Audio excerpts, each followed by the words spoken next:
L'Évangile que je viens de lire se terminait en nous apprenant, pas nous apprenant, mais en nous rappelant que nous sommes des serviteurs. Puis être serviteur, c'est d'aller dans la ligne de Jésus-Christ. Pourquoi? Parce que quand Jésus-Christ est venu sur terre, il l'a dit lui-même, « Je ne suis pas venu pour me faire servir, mais pour servir. » Puis on voit toutes les pages d'Évangile où Jésus sert les personnes qu'il rencontre. Et en même temps, c'est bon de se demander, qu'est-ce que ça signifie quand on nous invite à être des serviteurs? Ce qu'on veut nous dire par là, quand je rends service, je ne rends pas service pour mettre Dieu sur mon bord. Dieu, il est déjà sur notre bord. Je ne sais pas si vous comprenez. Hein? C'est déjà gagné d'avance, ça, cette affaire-là. Là. Le Dieu que je prie, le Père du ciel, là, il nous aime à la folie. On a de la misère à comprendre ça. Là. Je vous dis ça parce que des fois, les gens disent, « Hey, là, je vais en faire une bonne action. Là, je vais rendre service. Mais toi, arrange-toi pour que je vende ma maison, par exemple. Parce que si je ne vends pas ma maison, c'est fini. » Je ne sais pas si vous comprenez, mais c'est plus tout à fait de la prière. On appelle ça du marchandage. Puis soyez sans crainte, on tombe de temps en temps dans le marchandage. Mais ce n'est pas ça. Avoir la foi profondément, c'est quoi? Je dirais avoir la foi, c'est d'être capable de reconnaître. Puis moi, je peux dire, je reconnais ça dans ma vie, là. Quand je prends le temps de m'arrêter, je suis capable de reconnaître que Dieu a été tellement bon pour moi. Vous voyez ce que je viens de dire, c'est au passé, mais je pourrais le dire au présent maintenant. Je reconnais dans la foi que Dieu, présentement, est tellement bon pour moi. Puis quand on prend conscience que quelqu'un est bon pour nous, bien, tu te dis, j'aimerais trouver un moyen pour être reconnaissant pour ce qu'il fait. Et c'est pour ça que quand on parle du service, c'est de dire, quand j'ai pris conscience que Dieu est bon pour moi, bien, des fois, j'aimerais poser des gestes dans la foi là, pour rendre service au nom de ma foi, pour dire, Seigneur, tu es bon, là, regarde, à mon tour, je veux être bon pour les autres aussi. Et des fois, on se pose la question, les gens me diraient, ouais, mais comment on fait pour rendre service à Dieu qu'on ne voit pas? Mais comment on fait pour rendre service à Dieu qu'on ne voit pas? C'est en aidant les autres. À chaque fois que j'aide une autre personne, je suis en train d'aider un enfant de Dieu. C'est ça que Dieu nous demande, là. Et soyez sans crainte, plus, comme on dit dans l'Évangile, plus notre foi augmente, plus on se rend compte, je ne serai jamais capable d'égaler la bonté de Dieu pour moi, là. Autrement dit, ce n'est pas moi qui va toujours en faire trop, c'est Dieu qui va toujours en faire un peu plus que moi. Moi, ce que j'aime dans le service, je dirais que le service, c'est une belle preuve d'amour. Vous savez, dans la vie, on peut manifester notre amour de différentes façons, puis c'est correct. J'espère qu'on dit à des personnes, carrément, « je t'aime ». On est gêné de dire ça des fois, mais c'est important de dire à des personnes, « je t'aime ». J'espère qu'il y a des gens qui vous disent « je t'aime ». On a besoin d'entendre ça, là. Un être humain, c'est à ça que ça marche, puis de le dire aux autres. Mais en même temps, quand on est capable de poser un geste concret, il me semble que ça rend l'amour plus concret. Je te rends ce service-là à toi, personnellement. Pourquoi? Parce que je t'aime. Je suis prêt à faire ça pour te faire plaisir. Pourquoi? Parce que je t'aime. Il me semble que ça donne une preuve de plus d'amour, là. Ou si je vous le disais d'une autre façon, si vous avez quelqu'un qui passe son temps à vous dire « je t'aime, je t'aime, je t'aime », mais qui ne lève jamais le petit doigt pour vous, c'est permis de se poser des questions. C'est-tu de la vraie amour ou bien non, c'est quoi ça, cette affaire-là? Hein? C'est ça que ça veut dire. Et ce que je vous dis pour les personnes, il me semble que c'est la même chose pour Dieu. Oui, je veux dire à Dieu que je l'aime, puis dans la prière, quand je prends le temps de le prier, quand je prends le temps de vivre l'Eucharistie, je suis en train de dire à Dieu, je t'aime. Je suis reconnaissant pour toi. Mais si en plus, je suis prêt à rendre service au nom de ma foi, il me semble que ça donne une preuve de plus de mon amour. L'amour a besoin d'avoir des signes visibles, parce que l'amour, c'est d'un nuage, là, mais pratiquement, je montre à Dieu que je l'aime. Et c'est sûr que Dieu ne me demandera jamais de rendre service d'une façon dont je ne suis pas capable. Ben non. Il me connaît. Il sait que je suis capable de faire. Dieu veut que je rende service avec ma couleur personnelle. Mais ça, tout le monde est capable de faire ça, là. Dieu me demande de rendre service avec ce que je suis comme personnalité. Parce que si je fais juste dire « je t'aime » à Dieu, je fais juste le prier, le danger, c'est qu'on devienne des grands parleurs puis des petits faiseurs. C'est un peu ça que l'Évangile veut nous dire. Rendre service dans notre monde, C'est un devoir comme chrétien. On est là pour transformer ce monde-là. Et en fin de semaine, comme c'est le thème du service qui ressortait dans l'Évangile, on profite de cette occasion aussi pour faire appel aux bénévoles aussi. Je le disais tantôt, rendre service, c'est une façon d'être reconnaissant envers Dieu.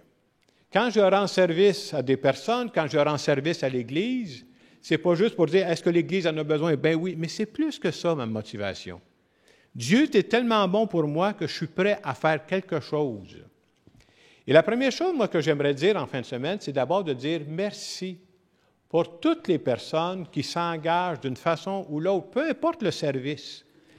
C'est ça qui permet d'avoir des communautés vivantes. Si vous n'étiez pas là, l'Église n'existerait pas. Hein? On disait avant, bien, s'il n'y a pas de curé. Mais vous savez, le curé, aujourd'hui, se promène sur combien d'églises? 7 églises, dans mon cas. Alors, si on compte juste sur Jacques pour que l'Église soit vivante, ça va boiter tout à l'heure, là. Et c'est pour ça qu'on dit, chacun de nous, on peut rendre service. Alors, les gens qui rendent service déjà, vous voyez, il y a un paquet de catéchètes qui sont descendus, des gens à l'accueil, des gens qui sont là pour le chant, des gens qui sont là pour faire les lectures.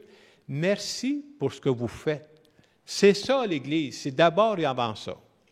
Ce qu'on a mis sur les tables, vous en avez peut-être déjà sur certains bancs, puis on a mis sur les tables, vous voyez, au centre, il y a 2 tables de chaque côté. On a mis une petite feuille pour montrer des services dont on a besoin. Je pense qu'on a mis un peu aussi là où est la console, là. Alors, on vous nomme des services qu'on peut avoir besoin. À la fin, vous pourrez remplir cette feuille-là en partant. Il y a des crayons. Soit l'amener chez vous, puis la ramener la semaine prochaine, mais de se rappeler qu'on a besoin de ça. Alors, parmi les services qu'on a marqués ici sur la feuille, bien entendu, on a besoin de servants de messe, des gens qui font la lecture. Vous savez, on respecte votre horaire. Ce n'est pas tout le monde qui est là toutes les fins de semaine. Il y en a qui ont des occupations. On vous appelle avant, on vérifie si vous êtes disponible. Mais quand chacun prend une petite tâche, ça devient beaucoup plus intéressant pour tout le monde. Des gens qui passent la communion, qui passent la quête, des sacristains, sacristines. On a des personnes, mais de temps en temps, ils ont affaire à s'absenter. Alors, quand on peut se compléter, ça aussi, ça fait du bien. Des fois, ce serait pour nous aider à faire un peu de ménage aussi. On a toujours des choses à classer, hein? C'est un peu comme à la maison. Alors, tous ces petits services-là sont tellement importants. On disait même ici pour les plates-bandes extérieures. De l'autre côté, on a mis les choses qui sont plus pastorales. Vous savez, on a l'éveil religieux. On a même présentement, ce matin, un groupe avec les ados. S'il y en a qui sont prêts à dire, de temps en temps, moi, je suis prêt à faire quelque chose, vous pouvez cocher cette partie-là. Même chose, vous savez, quand on vit des baptêmes, au moment où on vit les baptêmes, d'abord, il y a une préparation, si quelqu'un peut aider à la préparation. Au moment où on vit les baptêmes, là, de ce temps-là, moi, je suis tout seul. J'ouvre les portes, je fais les baptêmes, je transporte l'eau. Des fois, s'il y avait de l'aide, ça serait je ne vous demanderais pas de faire les baptêmes, mais ça serait aidant d'avoir d'autres personnes aussi à l'occasion. Ça aiderait beaucoup. Même chose pour les funérailles. On oublie parfois, mais une paroisse, c'est là pour rendre service au monde. Il y a une des façons dont on a service pour les funérailles. Quand quelqu'un décède, les gens m'appellent. « Ma mère est morte. Mon père est mort. Êtes-vous prêt à faire des funérailles? » Bien oui, je suis prêt à faire des funérailles. Mais même là, pour faire des funérailles, des fois, on a besoin de quelqu'un qui fait une lecture, quelqu'un qui rouvre les portes. Ce sont tous des petits services, mais quand on fait ça comme paroisse, on rend service à notre monde. C'est ça que j'appelle d'être reconnaissant envers Dieu pour toutes ses bontés. Il y a des activités qui reviennent une fois par année, par exemple l'onction des malades. Vous savez que cette année, nous allons célébrer l'onction des malades le dimanche, le 26 octobre à 14 heures. On va faire ça à l'église Saint-Mathieu. Des gens qui disent « Ouais, ma santé commence à vaciller », on fait cette célébration-là. En même temps, bien, ça prend des personnes. Il y a un petit goûter à travers ça. Bien, ça prend encore des bénévoles qui s'occupent de ça. Tout ça, c'est important. On a aussi, une fois par année, une fête des bénévoles. Pour fêter des bénévoles, c'est drôle, là, mais ça prend des bénévoles. C'est maintenant que ça marche, que je comment vous dise, hein? Mais c'est important, c'est tout ça qui fait qu'avec le temps, on fait partie d'une famille. Ce n'est pas nécessaire de faire une grande tâche. Mais quand je fais une petite tâche, c'est comme si je fais partie de la gang. Je fais partie de l'Église en marche. Puis à travers ça, à travers les choses qu'on a rajoutées, on a mis un espace à compléter. Il y a peut-être des affaires que nous autres, on n'a pas mentionnées, mais vous dites, moi, ça, c'est le genre de service que je serais capable de rendre. Par exemple, il y en a qui disent, bien moi, je me débrouille en informatique. Si jamais vous avez des choses à faire écrire, je peux faire ça chez moi. Ou des fois, on a affaire à appeler une série de personnes. Ah, de chez moi, là, je suis capable de vous téléphoner ces personnes-là, ça va vous dégager, là. Que ce soit une autre personne qui puisse accomplir ça. Il y a toujours les petits goûters. Vous savez que le premier dimanche du mois, il y a un goûter qui nous attend. Des fois, ce n'est pas pour préparer le goûter, mais ça peut être juste pour préparer des choses autour, dépendant de vos talents. Tout ça pour vous dire qu'on a besoin de vous. On a toujours des gens qui chantent, des gens qui font de la musique qui chantent. Est-ce qu'il y en a qui ont ces talents-là? Des fois, vous savez, eux tous aussi, ils ont des horaires. Là, ça se peut qu'à un moment donné, ils peuvent avoir à faire. Est-ce que moi, je rendrais ce service-là? On va regarder avec vous comment on peut vous jumeler. Alors, toutes ces choses-là, pour moi, c'est ce qu'on veut vous mentionner ce matin. Moi, je crois beaucoup que pour les années à venir, l'Église, ça va être la participation de tout le monde. Et quand chacun peut accomplir un petit morceau, on fait partie de cette Église-là.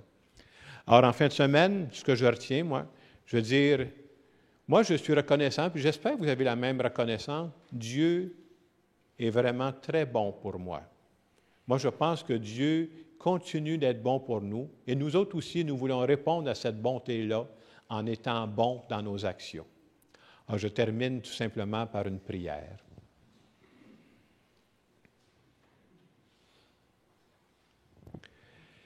Seigneur Jésus, je veux te dire merci ce matin pour me rappeler. C'est vrai que c'est bon que je m'arrête de temps en temps pour y penser. Comment tu as été bon pour moi depuis des années? Je peux le dire sans mentir. Je peux même dire comment tu es bon pour moi présentement. Et comme reconnaissance, Seigneur, moi aussi, j'aimerais devenir de plus en plus bon pour les autres. Manifester ma bonté de différentes façons, d'une façon spéciale en rendant service autour de moi, en rendant service à l'Église. Je veux te dire comment je suis reconnaissant. Et je veux te dire aussi merci de m'accompagner à tous les jours de ma vie. Amen. Dans les quelques secondes de silence qui viennent, peut-être je vous laisse quelques instants pour en parler avec Dieu. Comment je pourrais de plus en plus manifester ma bonté, rendre service à la maison, partout, et même en Église ici?